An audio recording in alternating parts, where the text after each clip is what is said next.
नमस्कार, welcome to nursing smart. Nursing smart के YouTube channel पर एक बार फिर से आप सभी लोगों का स्वागत है।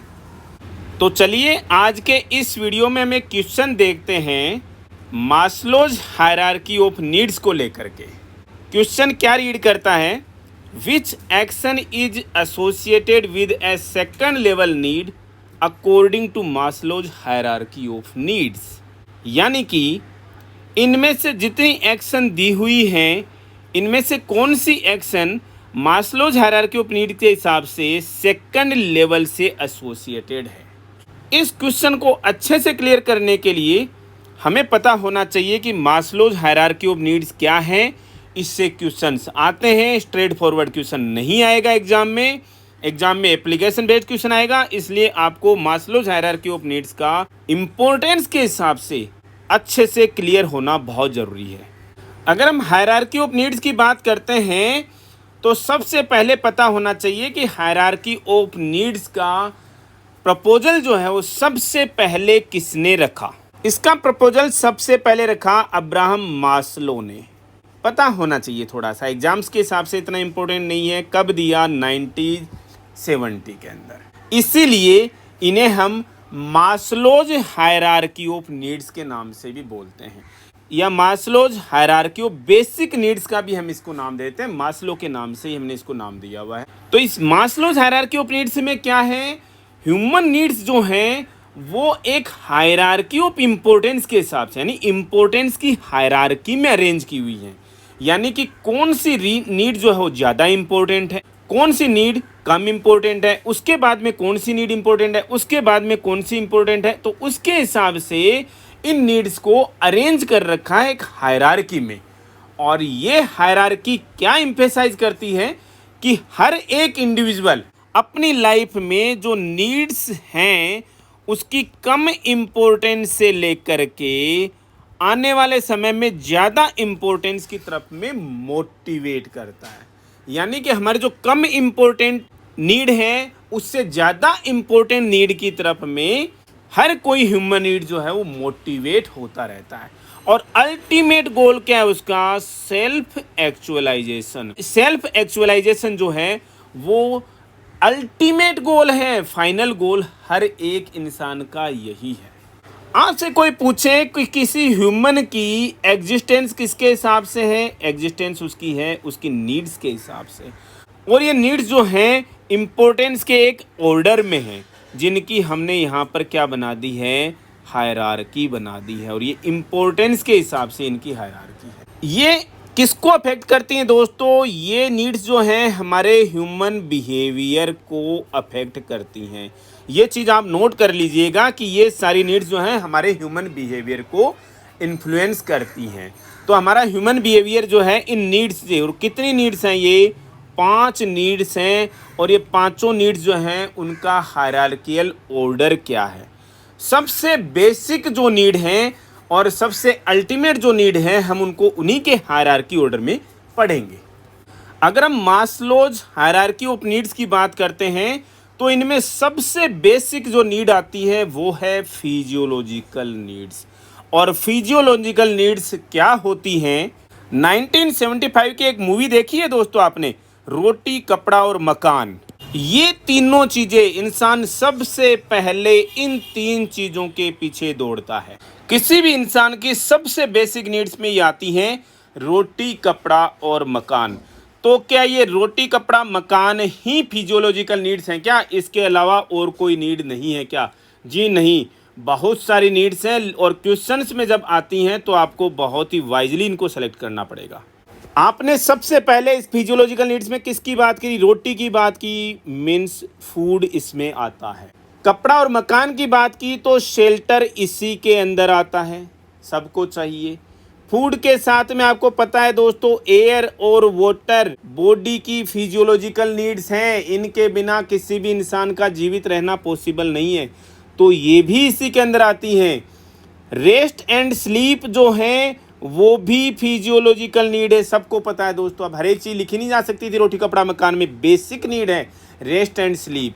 एक्सरसाइज की अगर हम बात करें तो किस में आता है? बेसिक नीड है, फिजियोलॉजिकल नीड्स में आता है। अगर सेक्सुअल एक्सप्रेशन की बात करें, किस में आता है? रोटी कपड़ा मकान के साथ में ही ये चीज़ आप ऐड करोगे। अगर एक्टिविटी की बात करते हो तो भी ये भी इसी में आता है। एलिमिनेशन की बात करो तो ये भी फिजियोलॉजिकल नीड्स में आता है। दोस्तों जितनी फिजियोलॉजिकल नीड्स हैं मैंने सारी आपको यहाँ पर लिख दी हैं, कुछ भी छूटना नहीं चाहिए। फूड, एयर, वाटर सब फिजियोलॉजिकल नीड्स हैं। शेल्टर इसी का हिस्सा है, रेस्ट एंड स्लीप इसी का हिस्सा है, एक्सरसाइज और एक्टिविटी इसी का हिस्सा है, सेक्सुअल एक्सप्रेशन इसी का हिस्सा है, एलिमिनेशन इसी का हिस्सा है। तो ये सारी की सारी फिजियोलॉजिकल नीड्स हैं इंसान की। इम्पोर्टेंस के हिसाब से इंसान की दूसरी नीड्स क्या है? सेकंड लेवल नीड क्या है? Safety need, safety and security. Safety and security का मतलब क्या हो गया दोस्तों? प्रोटेक्शन हर किसी को चाहिए। प्रोटेक्शन भी किस तरीके से? फिजिकल प्रोटेक्शन भी और इमोशनल प्रोटेक्शन भी। आई होप क्लियर होना चाहिए आपको।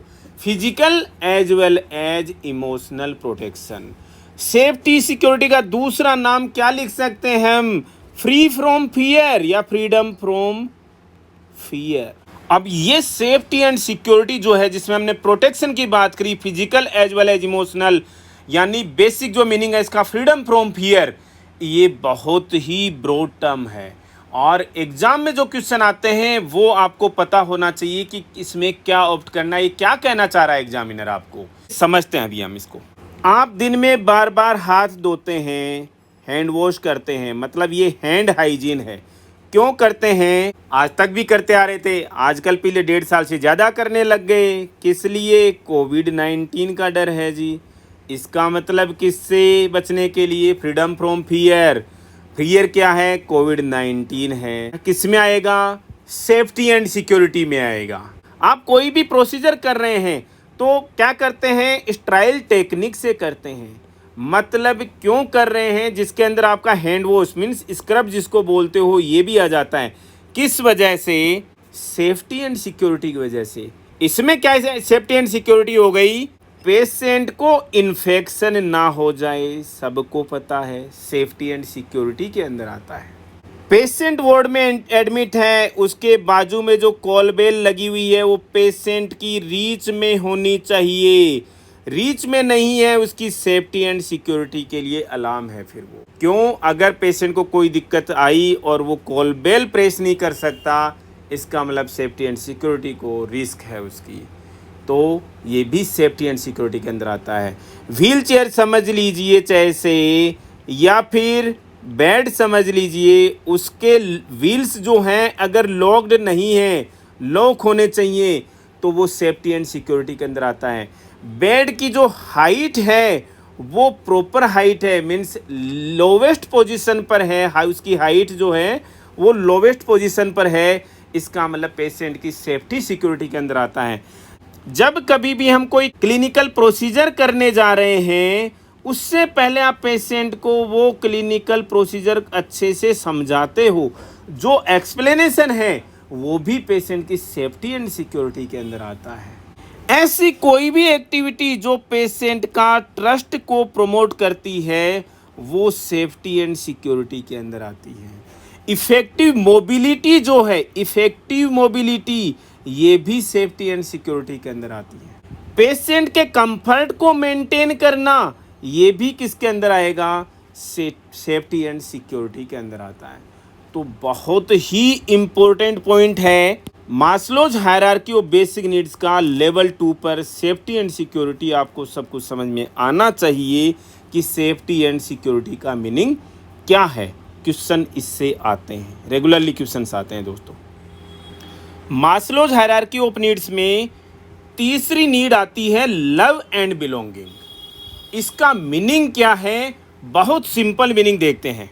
लव एंड बिलोंगिंग का सिंपल सा मीनिंग है गिव एंड रिसीव लव, दोनों तरफ से एक्सचेंज। अब इसमें इंपॉर्टेंट चीज देखी जाए तो ये किसके साथ में? आपका चाहे से कोई फैमिली मेंबर है, चाहे से कोई फ्रेंड है, या फिर कोई सोशल नेटवर्क में है, इन सब के साथ में आपका सिग्निफिकेंट कनेक्शन जो है वही लव एंड बिलोंगिंग्स में आता है। अब अगर हम पेशेंट के रिगार्ड में बात करें, लव एंड बिलोंगिंग्स क्या चीज़ है, तो पेशेंट की प्राइवेसी को मेंटेन करना लव एंड बिलोंगिंग में आता है। पेशेंट की प्राइवेसी मेंटेन करना लव एंड बिलोंगिंग में ही आता है, समझ लीजिएगा। पेशेंट को रिस्पेक्ट के साथ में ट्रीटमेंट प्रोवाइड करना, ऑफर करना लव एंड बिलोंगिंग्स में आता है। अच्छे से समझ में आनी चाहिए दोस्तों, तभी आपका क्वेश्चन क्लियर हो पाएगा अच्छे से। अगर इसको रिपीट करें, लव एंड बिलोंगिंग का मतलब give and receive the love. किसके साथ में, चाहे फैमिली मेम्बर हैं, फ्रेंड हैं, सोशल नेटवर्क के साथ में, इन सब के साथ में सिग्निफिकेंट जो कनेक्शन है वही लव एंड बिलोंगिंग्स है। पेशेंट को रिस्पेक्ट के साथ में ट्रीटमेंट अवेलेबल कराना, पेशेंट की प्राइवेसी का ध्यान रखना, सब कुछ इसी में आता है। मास्लोज हायरार्की ऑफ नीड्स में चौथे नंबर पर आती है सेल्फ एस्टीम। और सेल्फ एस्टीम का मीनिंग क्या है? Positive self regard. मतलब क्या हुआ? आपने कुछ किया, उसका रिगार्ड चाहिए आपको। आपने कुछ किया, उसकी रिस्पेक्ट चाहिए आपको। सेल्फ प्रेस्टीज चाहिए आपको।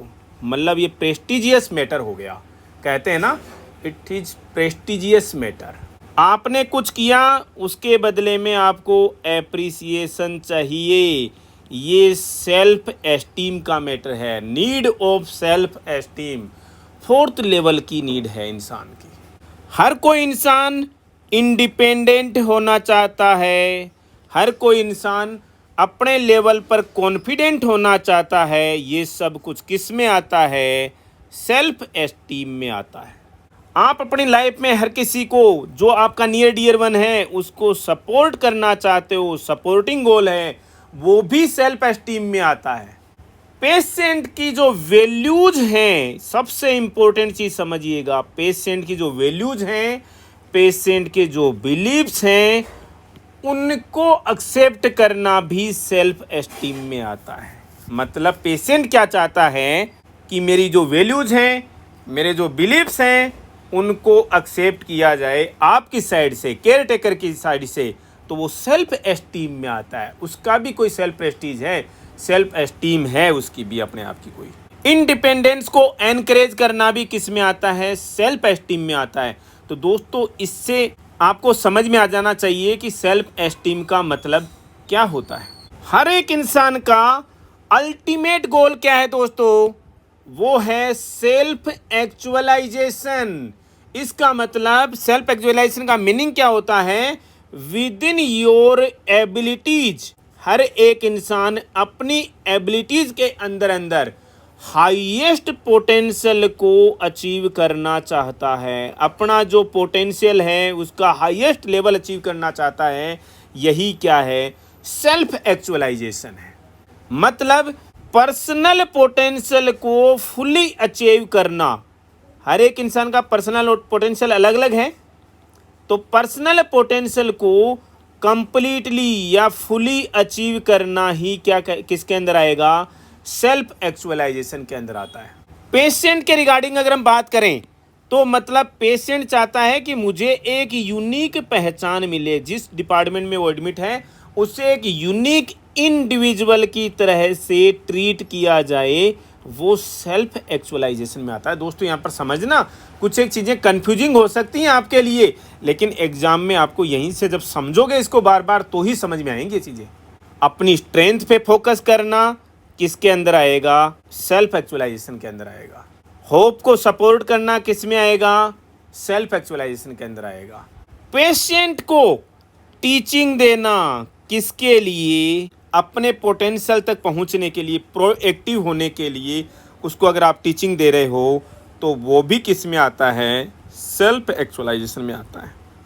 अब अगर किसी के दिमाग में सवाल उठ रहा हो एक, सर हमने मास्लोज हायरार्की ऑफ नीड्स क्यों स्टडी किया यहाँ पर नर्सिंग में, इसकी नर्सिंग इम्प्लीकेशंस क्या है, हमें क्या मतलब है ऐसी चीज़ों से कि क्या तो फिजियोलॉजिकल नीड है, क्या साइकोलॉजिकल नीड है, क्या सेफ्टी सिक्योरिटी है, क्या सेल्फ एक्चुअलाइजेशन है, क्या सेल्फ एस्टीम है, तो इसकी हमें क्या ज़रूरत है, नर्सिंग इम्प्लीकेशंस क्या है इसकी, तो वो हम स्टडी करने की कोशिश करेंगे छोटे से लेवल पर। मास्लो क्या कहते हैं? लाइफ को मेंटेन करने के लिए जो हमारी बेसिक नीड्स हैं वो फुलफिल होनी चाहिए, वो मीट होनी चाहिए। ये बेसिक नीड्स फुलफिल होंगी तो उससे फिर हायर नीड्स की तरफ हम जाते हैं। हायर नीड्स जो हैं इंसान की इमर्ज होती हैं।